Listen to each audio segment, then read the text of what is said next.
What up, Space Fam? Goes in here from Anime Uproar, and we got some big reveals from Oda himself in the latest SBS. He reveals Zoro's entire family tree, and so we'll be covering everything we know about Zoro's confirmed ancestors and in what way they're related, and there are potentially some shocking things to discuss. So make sure to stay tuned for this one. If you do enjoy these One Piece videos and want to keep them coming, channel Pirate King with it, and smash that like button until you see fireworks. If you haven't made this the video, you join the Nakama by subscribing and hitting that notification bell to turn on all notifications so you don't miss future One Piece videos and updates. And now, without further ado, let's jump into it, spoilers and all. We find out that guy we saw in the Wano flashbacks, who looks exactly like Zoro, named Shimotsuki Ushimaru, the former daimyo of Ringo, was the younger brother of Zoro's grandmother, Shimotsuki Furiko. Furthermore, Oda writes that Shimotsuki Ushimaru is the descendant of Shimotsuki Ryuma, the samurai of legend of the Wano country who Zoro met in Thriller Bark. We're told Zoro isn't aware of this, but it goes to show that many of us were right to assume that Shimotsuki Ushimaru was related to Zoro, despite the fact that they didn't share a last name. Anyways, back to the SBS, and Shimotsuki Furiko,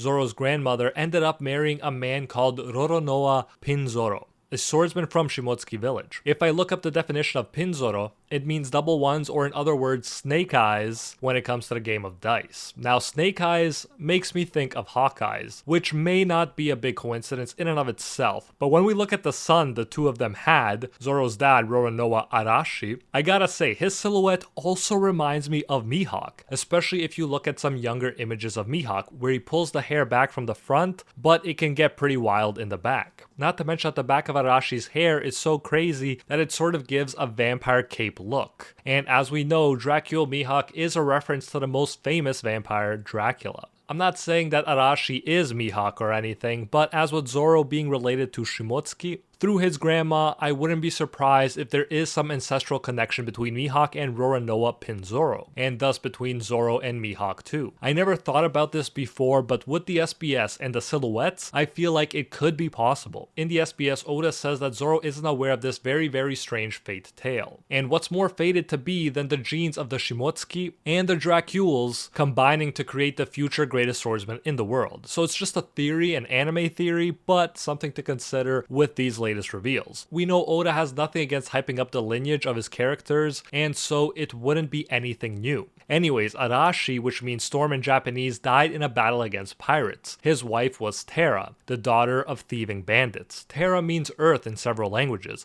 and she died of illness. Together they had Zoro, and this explains why we never saw Zoro's parents before, because they were both dead, unfortunately. It's notable that Arashi was also associated with pirates as Mihawk is. And if we want to get really crazy with it for fun, Mihawk is old enough to be Zoro's dad. At 43 years old, he would have been 22 when Zoro was born. Maybe he didn't end up getting killed in a pirate battle, but dropped his former identity, made it look like that, and became a pirate the Dread Pirate Robert style. Keep in mind, Roronoa comes from the French pirate Francois Lolonoa, and Mihawk definitely seems European to me. So even like I said, if we don't go with the more far-fetched I am your father Zoro approach, I feel like we can't dismiss a connection between the two outright. It's also emphasized in the SBS how the blades crafted by Shimotsuki Kouzaburo, namely Wado Ichimonji and Enma, made it back to a descendant of the Shimotsuki, namely Zoro, which seems more fitting or fated to be than anyone could have guessed. Now, since we finally know how Shimotsuki Ushimaru and Ryuma are related to Zoro,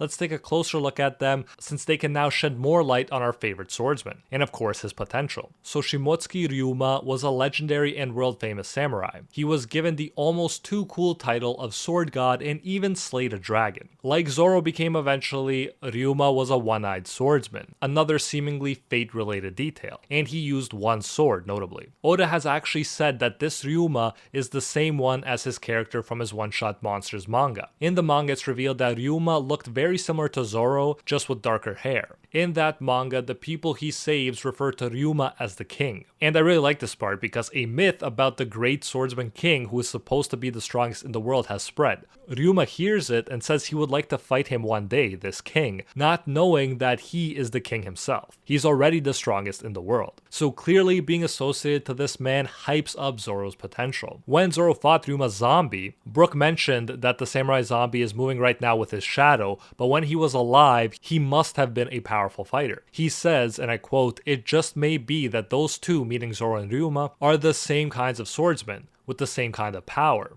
End quote. Looking back, that's high praise for Zoro and a clue for the eventual reveal that they are related down the line. After an intense battle, Zoro beats the samurai zombie, but knows that he was much more impressive in his prime and wished he could have seen the samurai in his prime. He even decides not to count the victory, saying let's pretend this fight never happened. Then there's Ushimaru, the descendant of Ryuma and the brother of Zoro's grandma, aka Zoro's great uncle. Once again, we have a character who looks like Zoro, except this one has blue hair rather than black or green. Eventually, Ushimaru too has one eye covered by bandages in the manga, so this seems to be an ongoing similarity between them. He is the man who told a young Yamato to call him so-and-so. He's been described as a master of the sword who always traveled with his fox companion. He was eventually imprisoned by Kaido. Like Zoro, he is stoic in the face of adversity, and Yamato was impressed by how he did not seem to get hungry. He could easily cut through chains by infusing haki into a sword. With two swords, one in each hand, we see him easily cut through a giant boulder. He and the two other samurai decide they'd rather fight to the end